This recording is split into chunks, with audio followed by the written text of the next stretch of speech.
Saviez-vous que si un incendie se déclare dans votre maison, vous n'aurez peut-être que 2 minutes pour vous échapper? Chaque année au Vermont, un incendie tue jusqu'à 11 personnes et 1000 personnes sont soignées à l'hôpital à cause des brûlures causées par un incendie. Pour se protéger, il est important de comprendre que le feu se propage rapidement. On n'a pas le temps de rassembler des choses importantes ou de passer un appel téléphonique. En seulement 2 minutes, un incendie peut mettre la vie en danger. En 5 minutes, une maison peut être complètement en flammes. Il devrait y avoir des détecteurs de fumée à chaque étage de votre maison.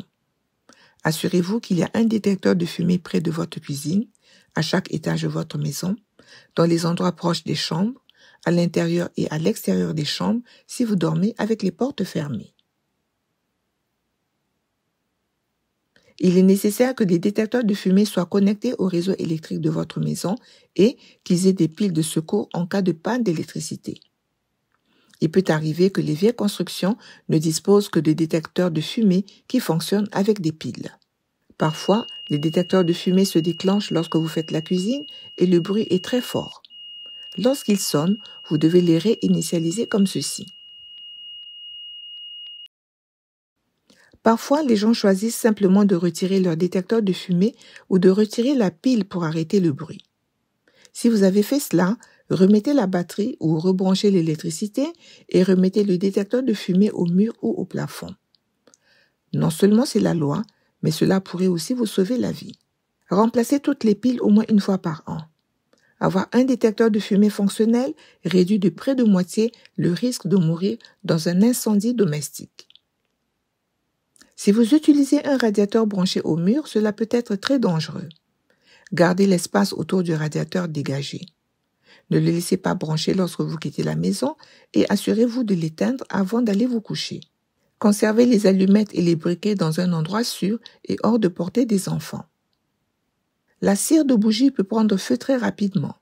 Les bougies ne doivent jamais être laissées allumées sans surveillance ou stockées à proximité d'un radiateur ou d'une cuisinière. Discutez avec votre famille de ce que vous devriez faire en cas d'incendie dans la maison. Montrez aux personnes vivant dans la maison où se trouvent les extincteurs dans votre maison et par quelle porte vous devez sortir si vous devez évacuer les lieux rapidement. Voici comment utiliser un extincteur.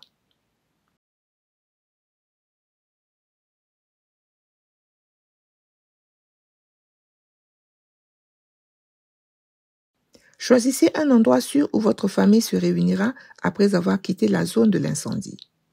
Assurez-vous que les fenêtres de votre maison ne sont pas clouées ou collées à cause de la peinture séchée. Environ un quart de tous les incendies ont lieu dans votre maison et les aliments cuits sur votre cuisinière et laissés sans surveillance sont une cause majeure d'incendie. Laissez votre cigarette allumée sans surveillance, soit en vous endormant en fumant, soit en ne l'éteignant pas complètement, puis en quittant la pièce, peut également provoquer un incendie dans votre maison et cela pourrait avoir des conséquences désastreuses. Le tabagisme est la principale cause de décès par incendie. Si un incendie se déclare dans votre maison, sortez, restez à l'écart et appelez à l'aide. Ne retournez jamais à l'intérieur pour quoi que ce soit ou pour quelqu'un.